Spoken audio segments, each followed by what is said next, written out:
अनंत कोटि ब्रह्मांड नायक सर्वेश्वर पूर्ण परात्पर ब्रह्म असंख्य कल्याण गुणगंडलय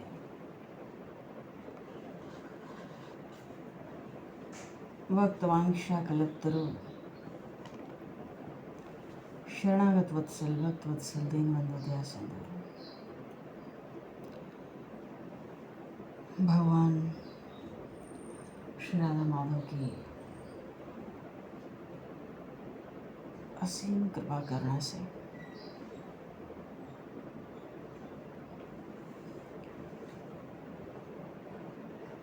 श्री हनुमान जी महाराज की परंपरा भावों से महापुरुषों की भावमय उपस्थिति में एवं आप सभी श्रद्धालु भक्त वैष्णवों की मंगल समिति में मानव जीवन का सर्वोत्कृष्ट फल भगवत गुरुवान भगवत स्मरण का आनंद हम सभी भगवान श्री कृष्ण की मधुर दिव्य लीलाओं के माध्यम से प्राप्त करने जा रहे हैं। सर्वप्रथम आप सभी भक्तजनों के श्री चरणों में भगवत भाव से सादर वंदन सादर नमन। आप सभी को यथा योगी जय श्री राम जय जय श्री राधे हरि शरणम जय श्री पूर्णेन्दु सुंदर मुखादर नंदने कृष्णात् परं किमपि तत्त्वमहं न जाने कृष्णात् परं किमपि तत्त्वमहं न जाने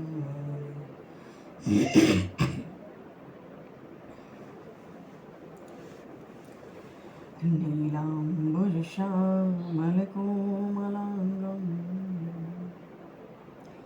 सीता समारोपितबाणं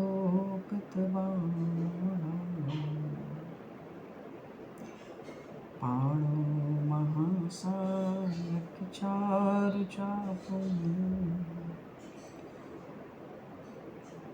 नमामि रामं रघुवंशनाथं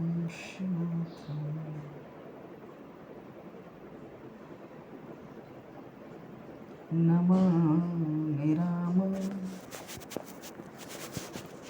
रघुवंशनाथं।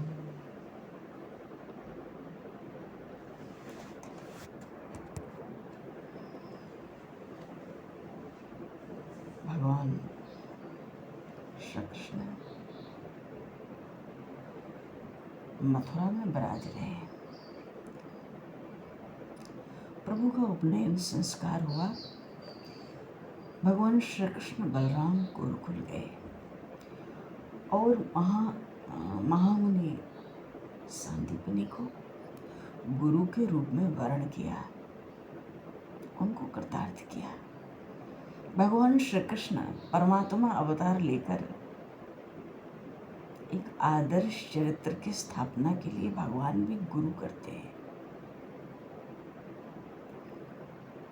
और नहीं तो श्री कृष्ण तो साक्षात जगत गुरु हैं। कृष्णं वंदे जगत गुरु। जिसने गीता जी की वाणी सुनाई उससे बड़ा ब्रह्मांड का गुरु कौन हो सकता है। पर भगवान ने अपने लीला अवतारों में आदर्श चरित्रों की भी स्थापना की है। उपनयन से प्रभु लौटे तो कुब्जा के घर गए। प्रसंग आया था। कुब्जा की प्रतीक्षा बड़ी विलक्षण थी। श्री रामावतार में माता शबरी और मथुरा में कुब्जा। कुब्जा कहाँ रही? वो तो अब शैलेंद्री सुंदरी। गुरुकुल से लौटकर कुछ दिन में ही राजकीय रथ से भगवान श्री कृष्ण उद्धव जी को साथ लेकर कुब्जा के भवन में पधारे थे।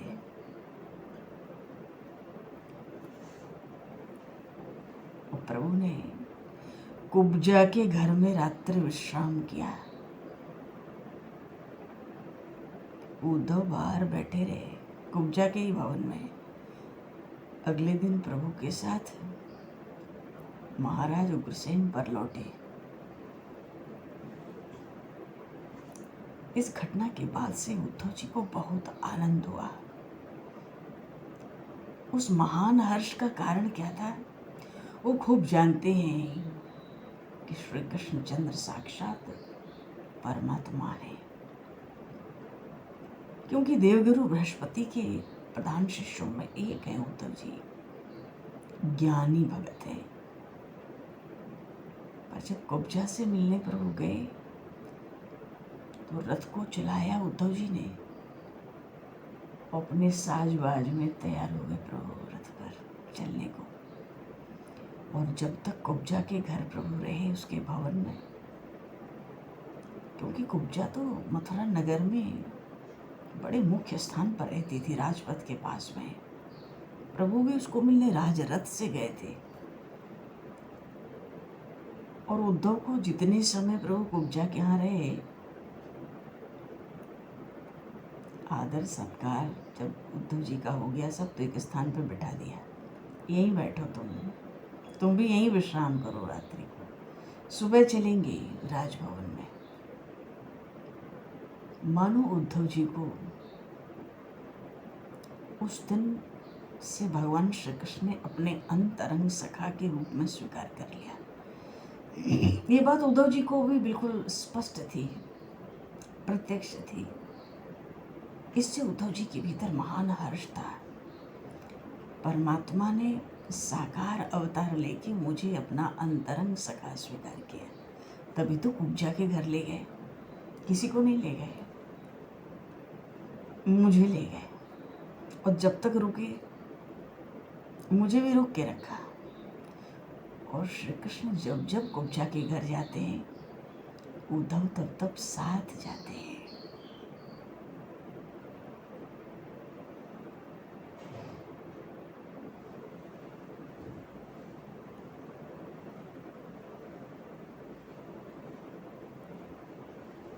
एक और तो प्रभु के साथ उद्धव जी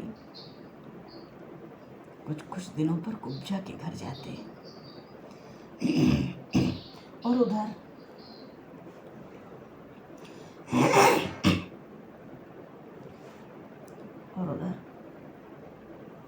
रात्रि में कभी स्वप्न में, कभी प्रत्यक्ष में अपने ब्रज के सखाओं, अपने माता पिता, अपनी प्यारी गोपियों गौओं के नाम पुकारते हैं।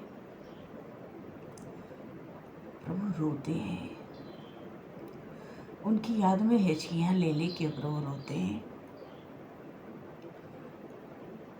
जहाँ भगवान श्री कृष्ण शयन करते हैं मथुरा के राजभवन में, उद्धव उन्हीं के साथ उनके पास में ही उसी कक्ष में शयन करते हैं। उद्धव जी वही वस्त्र धारण करते हैं, वही पोशाक जो भगवान श्री कृष्ण की प्रसादी होती है। उद्धव जी राजभवन में वही प्रसाद पाते हैं जो उन श्री कृष्ण की जूठन होती है।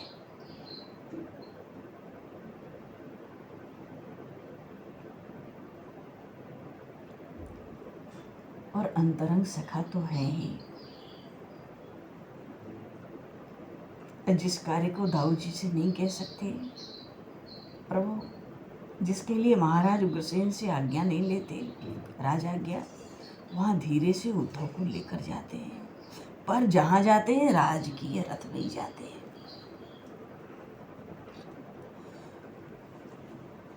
प्रभु के विलाप से कभी कभी हिचकियाँ लेने से उद्धव जी को बहुत कष्ट होता है, मानो उनका कलेजा फट जाएगा। मानो उठाकर उन परमात्मा श्री कृष्ण पूछना चाहते हैं, क्या परमात्मा को भी किसी का वियोग होता है? संयोग वियोग की लीला तो जीवों में होती है, किस लिए इतने व्याकुल रहते हैं?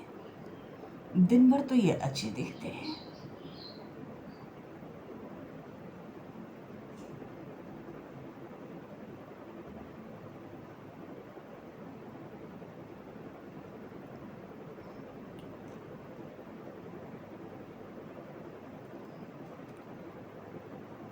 और प्रभु को व्याकुल देखते हैं। कई बार उद्धव जी ने देखा, सोचते थे इतने दिन ब्रज में रहकर भी इस परमात्मा को भी मोह हो गया है। अपने गाँवों में, अपने माता पिता में, अपने गांव में, अपने सखाओं में, उन गोपांगनाओं में इन परमात्मा की भी क्या आसक्ति हो गई है। प्रभु की ये कैसी लीला है। एक दिन तो उद्धव जी प्रभु से कहते हैं, आप आत्मा राम है।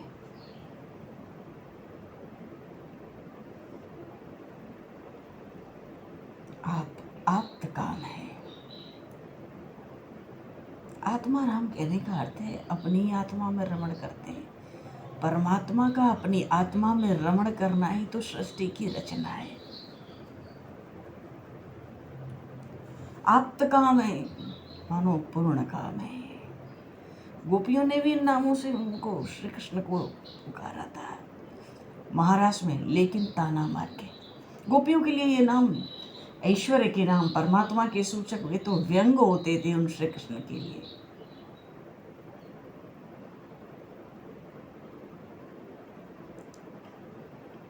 गोपियाँ कहती थी, कन्हैया कुछ मांगूंगी तो दोगे तुम?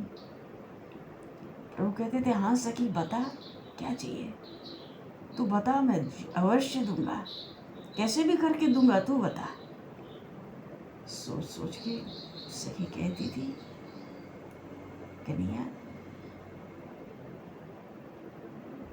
तुझे तो सब नारायण कहते, सुनते तो बैकुंठ में कभी रहता था।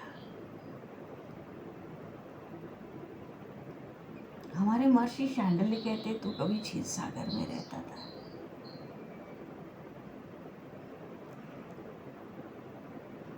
प्रभु अपना मस्तक झुका लेते थे, दृष्टि नीचे कर लेते थे, क्योंकि प्रेमियों के लिए ये वैभव प्रभु ने ऐश्वर्य रखा ही नहीं।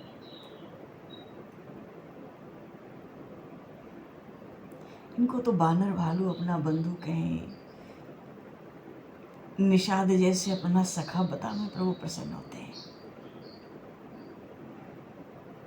प्रभु श्री राम भी वनवास से लौटे अवध तो कभी ऋषियों महर्षियों की किसी की चर्चा नहीं की, कौन कौन मिले, कहाँ कहाँ सत्संग किया। पर गीधराज जटायु, माता शबरी, बानर भालू इनकी प्रशंसा करते प्रभु थकते नहीं थे।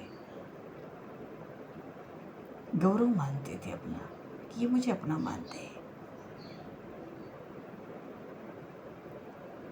गोपी ऐश्वर्य सुनाती कि सुनते हैं तुम्हें सब ऐसे ऐसे कहते हैं, चलो छोड़ो।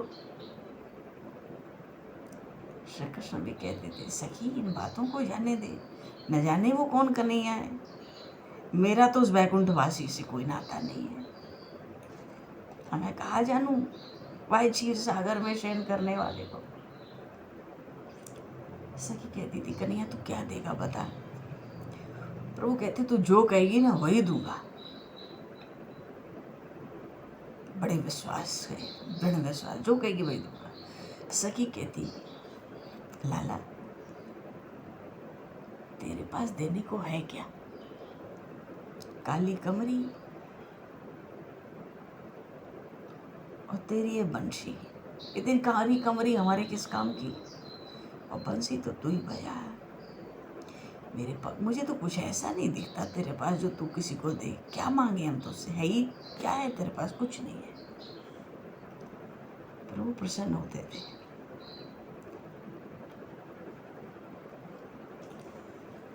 हनुमान जी महाराज के प्रभु ऋणी हुए कभी।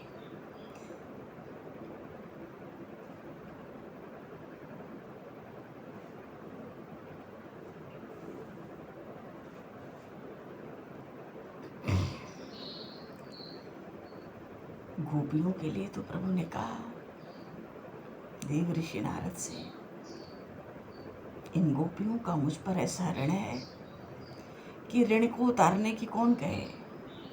ये मुझे बेच दे तो मैं इनके हाथ बिक जाऊं। जिसको बेचना चाहे बेच दे, ये बेचे तो बिक जाऊं।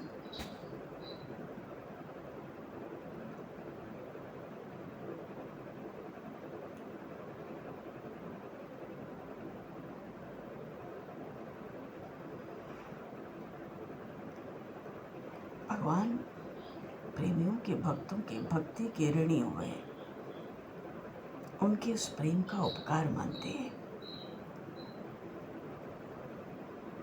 जब अवध में श्री जानकी माता नहीं थी, भगवान श्री राम रात्रि में बहुत व्याकुल होते। 11,000 वर्ष भूमि पर शयन करते और वहां सोचते, सेवा जहाँ कर मोहे ऋणिया बनाया है। प्रभु विचारते, वैदेही ने मेरी बड़ी सेवा की थी वन में, मुझे बड़ा भारी अपना ऋणी बनाया, पर उनके वनवास में तो मैं उनकी कोई सेवा भी नहीं कर पा रहा हूँ। कभी कभी प्रभु बहुत व्याकुल हो जाते, अवधवासियों पे कभी कभी आक्षेप करते।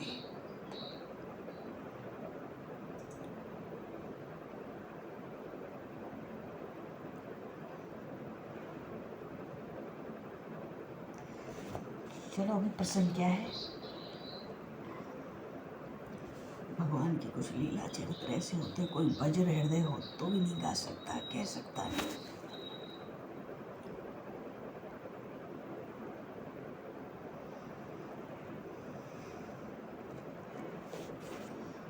अभी तो उद्धव जी हैं,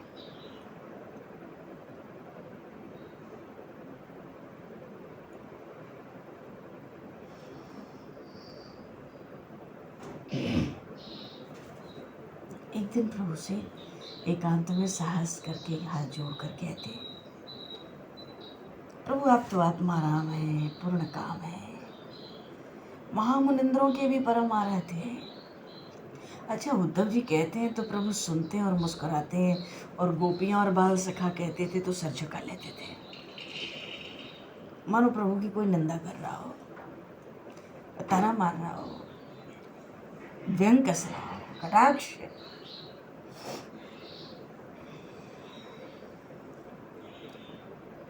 उद्धव जी कहते, आप तो मेरे स्वामी हैं, साक्षात सच्चिदानंद घन परिपूर्ण परम पुरुष। उन भगवान वासुदेव के सामने हाथ जोड़कर खड़े हैं, कहते हैं, हे नाथ, आपने मुझे करते मुझे अपात्र को अपना स्नेह पात्र, स्नेह भाजन बनाया, अंतरंग सखा बनाया। क्यों, वो जो महाभागा है सैरेंद्री कुब्जा, उसको जब आप कृतार्थ करने गए तब भी आपने मुझे साथ ले लिया।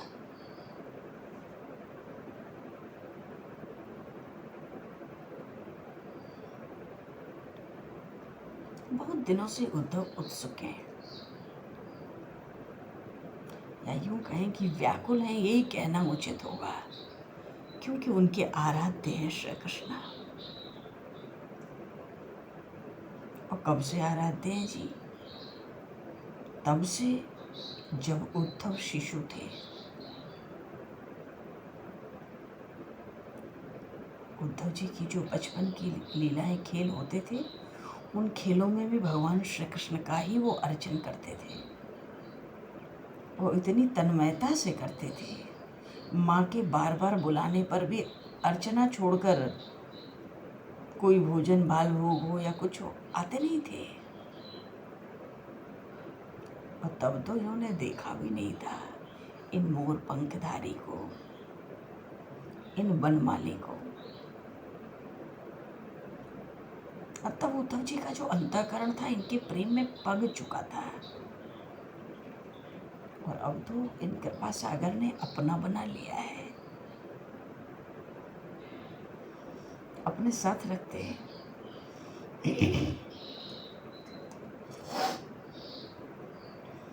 अतिशय स्नेह रखते हैं, बड़े स्नेह से। इनका प्रसादी चंदन उद्धव जी लगाते हैं।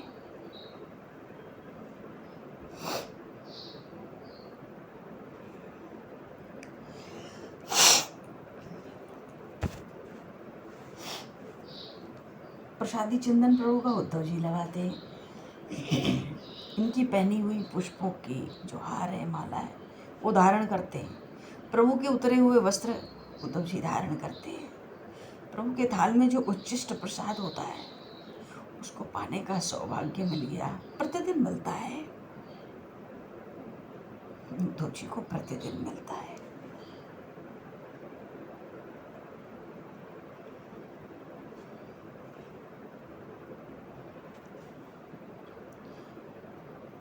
अच्छा, जब उद्धव जी ने हाथ जोड़कर ऐसा कहा तो भगवान ने भी थोड़ा मुस्कुरा कर कहा, बड़े बलवान है उद्धव जी। भगवान इनको बृहद्वल्लभी कहते थे, भाई हैं, चचेरे भाई हैं। कहते हैं प्रभु तुमसे भी मेरा कुछ रहस्य रहा है।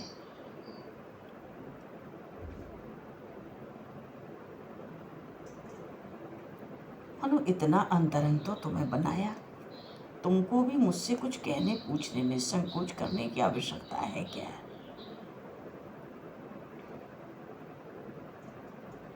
गुरु जी कहते हैं, हे स्वामी, जब कभी आपके पास अचानक एकांत में पहुंचता हूं तो आपके वात्सल्य ने मुझे ऐसा अधिकार दे दिया। उद्धव जी का स्वर में बड़ी व्यथा है, लेकिन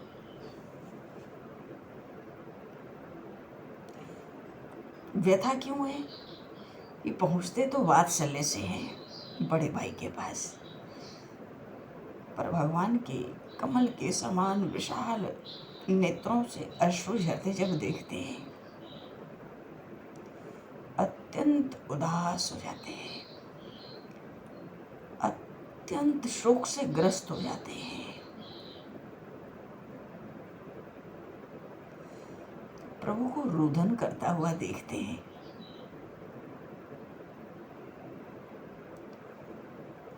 उद्धव जी कहते हैं, मेरे साथ रहते हुए भी आप अनेक बार बड़ी लंबी लंबी श्वासें लेते हैं। आप तो आनंद घन हैं। आपके पास कौन सी व्यथा है नाथ?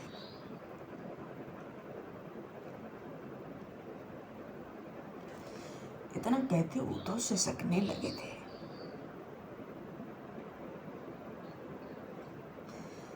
पर उनके प्राण तो न जाने कब से सिसक रहे थे। उनके आराध्य श्री कृष्ण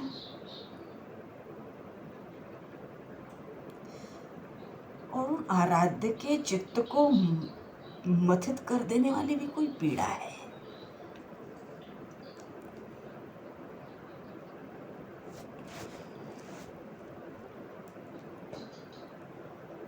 जो मेरे स्वामी के भी चित्त को मथित कर रही है एकांत में। उद्धव जी ने कहा, मैं जानता हूँ, आपकी कृपा प्रसाद से ही जानता हूँ आपकी थोड़ी महिमा। संपूर्ण ब्रह्मांड में ऐसा कुछ नहीं जो आपके श्री चरणों का स्मरण करने वाले के लिए अप्राप्य रह जाए।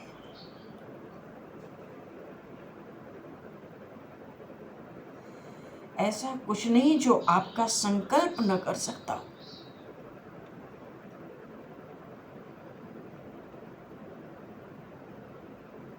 अभाव, दुख, पीड़ा, अरे ये तो आपके स्मरण से ही समाप्त हो जाते हैं, नष्ट हो जाते हैं।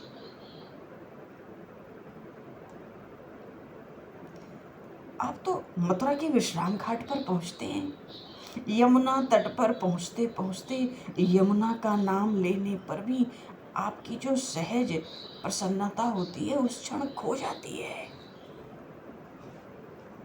हे स्वामी, मैं देख पाता हूँ। कोई गाय दिख जाए, कोई बछड़ा दिख जाए, लगता है आपके भीतर कोई सोई हुई पीड़ा जग जाती है।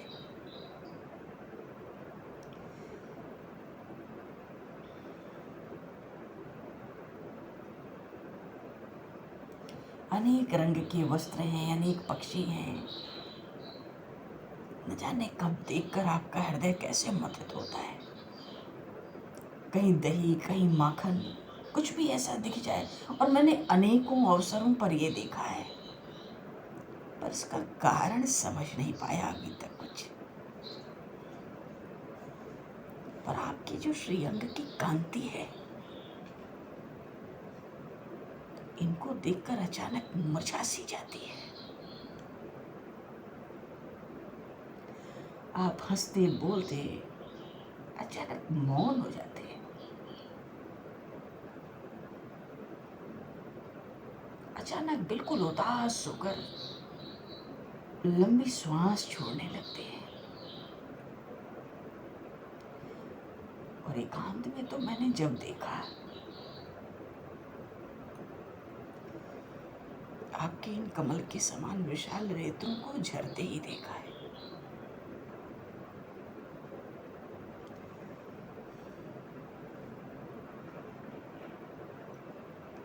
उद्धव जी कहते हैं, नाथ भक्तवत्सल, केवल आपका भक्त वात्सल्य गुण आपको व्यथित कर सकता है, दूसरा कोई निमित्त नहीं हो सकता आपके अनमने, आपके उदास होने का।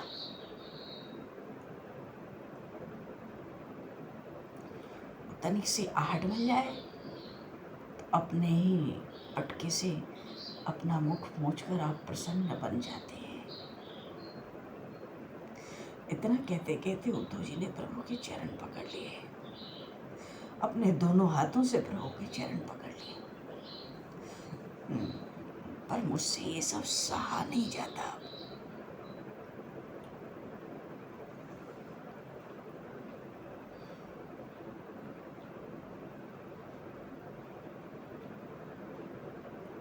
तो जी कहते हैं, मेरे गुरुदेव देवगुरु बृहस्पति पता नहीं आपके लिए क्या क्या कहते थे। आप सच्चिदानंद धन है, आप आनंद कंद है, पूर्ण काम है, सर्वेश है, सर्वमय है, समदर्शी है, निर्विकार है, निर्लेप है, निर्गुण है, पता नहीं क्या क्या। और उन देवगुरु मेरे गुरुदेव ने ही मुझसे कहा कि उद्धव इतना सब होकर भी भक्तों के अधीन है, भक्त वत्सल है, भक्त के दुख से दुखी है, वो सर्वाधारी है, सर्व कारण कारण है।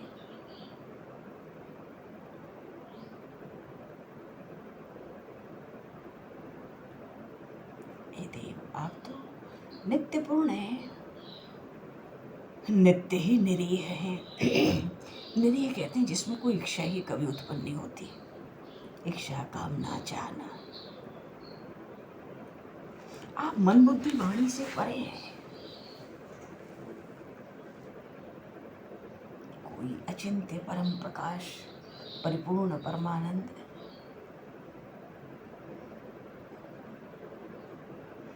पर मैंने जब आपका पहले दर्शन किया तो मैंने सोचा मैं आपके चरणों की पूजा करूं, क्योंकि आप बचपन से ही मेरे आराध्य रहे हैं। मैंने चाहा तो यही था, प्रयास भी मेरा यही था कि मैं आपके चरण कमल का पूजन करूं, पर आपको देखते ही दौड़कर इन समस्त विश्व सृष्टि को निर्भय करने वाली जो आपकी ये विशाल भुजाएं हैं, आपने पहले ही मुझे अपनी भुजाओं में भर लिया। आपने मुझको हृदय से लगा लिया।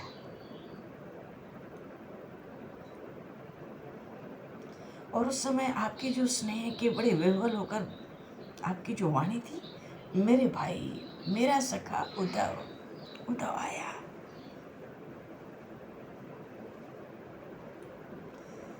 मुझे ऐसा लगा मैं जन्म जन्म से आपके चरणों में स्वीकृत आपका सेवक हूँ।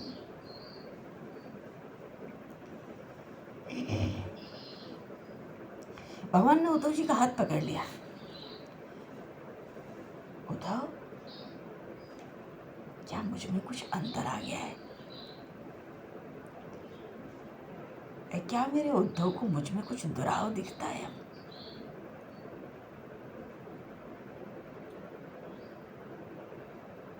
उद्धव जी नहीं नहीं नहीं नहीं करने लगे।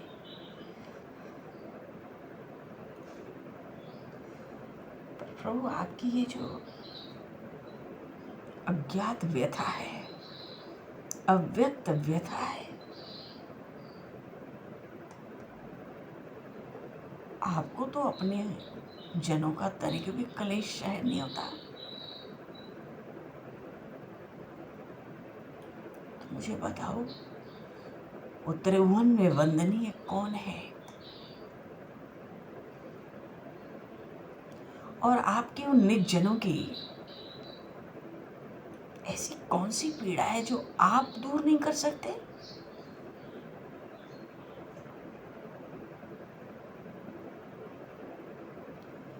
तो प्रभु कोई भी उपाय हो नाथ, उद्धव प्राण देकर भी उसे करने में अपना सौभाग्य मानेगा।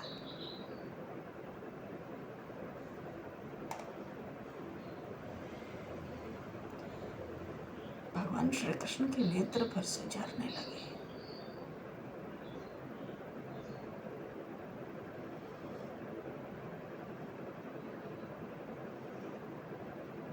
ऐसे झरने लगे, आज तो प्रभु ने उद्धव के आगे अपने झरते हुए नेत्रों को पोंछने का भी कुछ उपाय नहीं किया।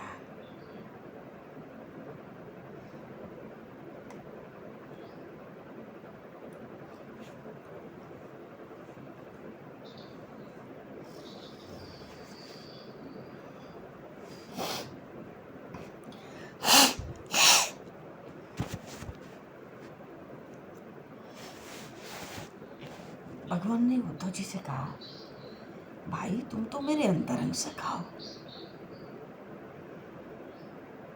तुम परम ज्ञानी हो, बड़े नैतिज्ञ हो उद्धव, व्यवहार में भी बड़े निपुण हो, और तुम ही ये कार्य कर सकते हो। तो तुम कर दो मेरा ये कार्य।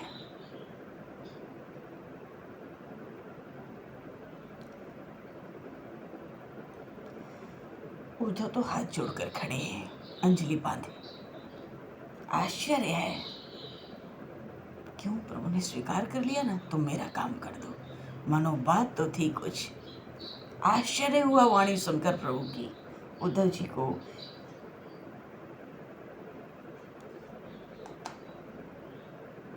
सोचते हैं, ऐसा कौन सा कार्य है जिसके कहने में भी, जिसका आदेश इस सेवक को देने में भी मेरे ये नाथ मुझसे भी इतना संकोच करते। मुझसे मानो अनुनय विनय करते हो।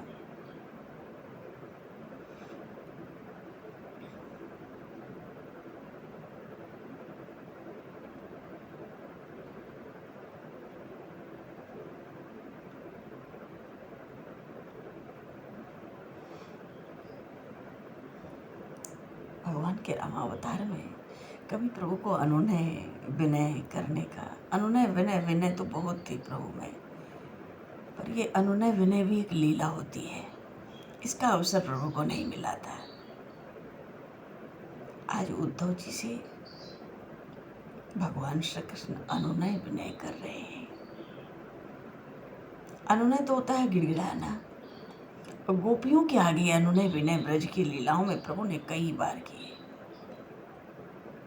एक बार श्री राम और सुबल के भी आगे बहुत रोए प्रभु कि मुझे अपने साथ रखो, मुझे अलग नहीं करो, मैं खेल में और बेईमानी नहीं करूँगा, मुझे तुम सब प्यार करना, मुझे अकेला नहीं छोड़ना। गोपियों के साथ तो कई बार करते, इतना करते कि उन गोपियों से अपनी बात मनवाने के लिए उनके पैर छू लेते थे, जैसा कि तेरे पाँव पर हूँ।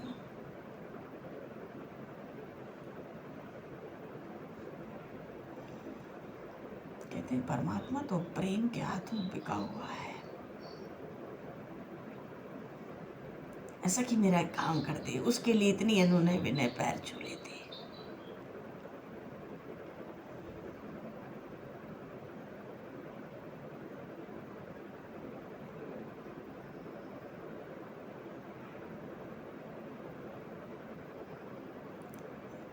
श्री जी को कभी कभी प्रभु कहते, संदेश भेजते सखियों से कि स्वामिनी जी से कहना मुझ अपराधी के सब अपराध को बुला के मुझे दर्शन दे, मुझ अकिंचन को दर्शन दे।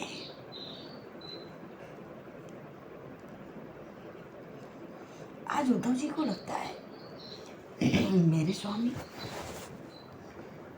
अनुनय विनय करना चाहते हैं, कौन सा कार्य है, मुझसे आदेश देना तो दूर, कहने में भी इतना संकोच है। अब प्रभु ने झट कहा, उद्धव तुम ब्रज चले जाओ, मेरे गांव चले जाओ, वहां हमारे बाबा हैं, मेरी मैया है, मेरे गोप सखाएं बहुत से, और मेरी प्रियतमा वो गोपियां हैं, कितने गोपी हैं। इतना कहने में भी प्रभु का कंठ भर भर आता है। आज श्री कृष्ण को बोलना बहुत कठिन हो रहा है।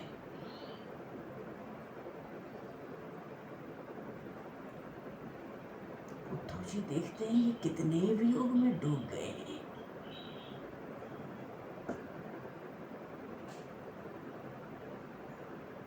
कल्पना ही नहीं कर पा रहे उद्धव जी।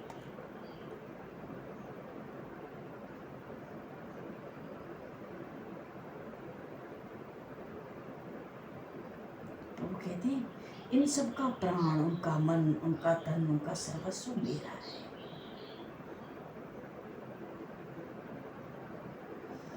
मेरे लिए है। वे सबके सब जीवित ही इसलिए हैं क्योंकि उनका जीवन अब अपना नहीं है, उनका जीवन मेरा है।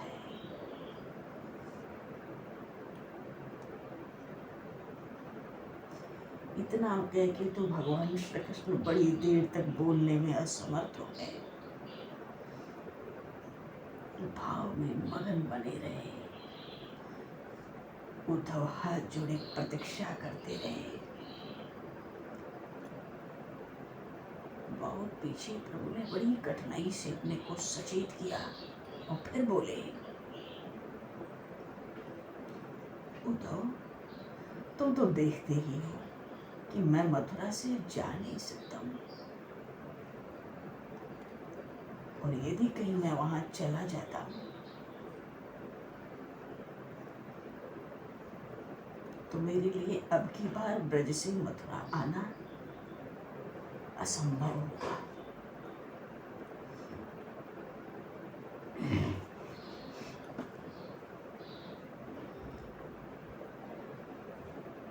मैं यहाँ किसी प्रकार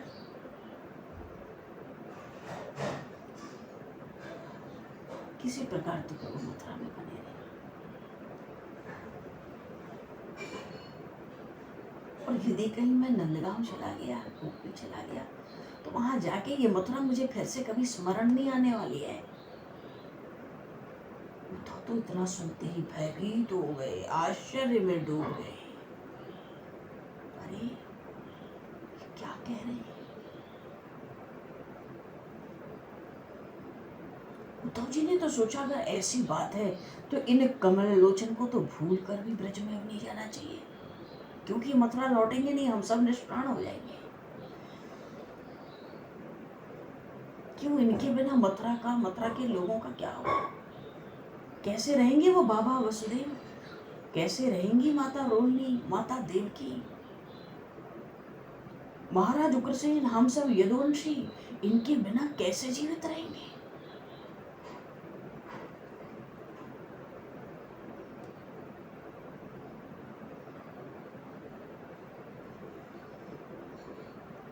उद्धव जी सोच ही रहे थे।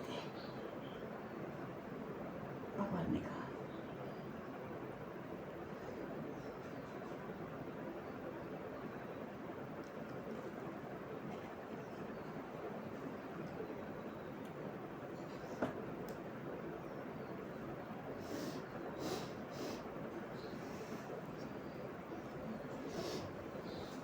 प्रभु ने फिर कहा,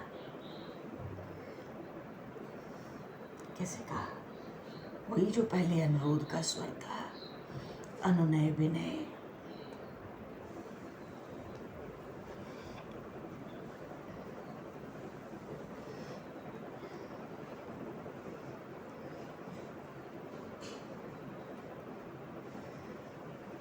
ऐसे ही प्रभु ने कहना आरंभ किया।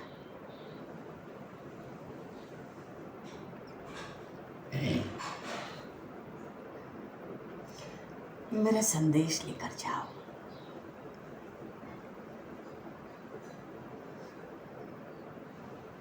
बताओ, तुम मेरा संदेश लेकर जाओ।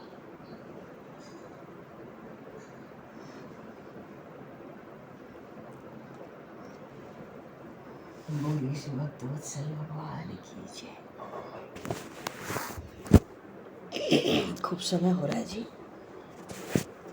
चलो अब प्रभु कुछ अपना संदेश सुनाएंगे उद्धव जी को, और उद्धव जी ब्रज की यात्रा करेंगे। एक बात और स्मरण करने की है, स्मरण में रखने की है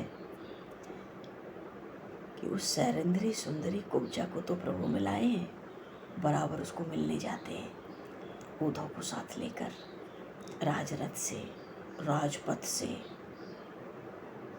पर अक्रूर जी अभी भी प्रभु की प्रतीक्षा में है। प्रभु ने कहा था कंस को मारने के बाद ही आऊंगा। चाचा जी अभी रुको। अक्रूर जी भी बड़ी प्रतीक्षा कर रहे हैं प्रभु की, मेरे भवन में उनका आगमन कब होगा। क्यों, वायदा किया है, वचन दिए हैं उन्होंने मुझे। पर अभी तो भगवान समय को दृष्टिगत करते हुए अब आज यहीं पर वाणी को विराम दिया जाए। हरे कृष्ण राम की जय, श्यावर रामचंद्र भगवान की जय, श्री गौरी शंकर भगवान की जय, शरण जी महाराज की जय, सब संतन की जय, सब भक्तन की जय, सदगुरुदेव भगवान की जय। समय को दृष्टिगत करते हुए आज यहीं पर वाणी को विराम। वाक्य पुष्पांजलि प्रभु के श्री चरणों में सादर समर्पित। आप सभी को भी यथा योग्य जय सिया राम, जय जय श्री राधे हरीश्वर।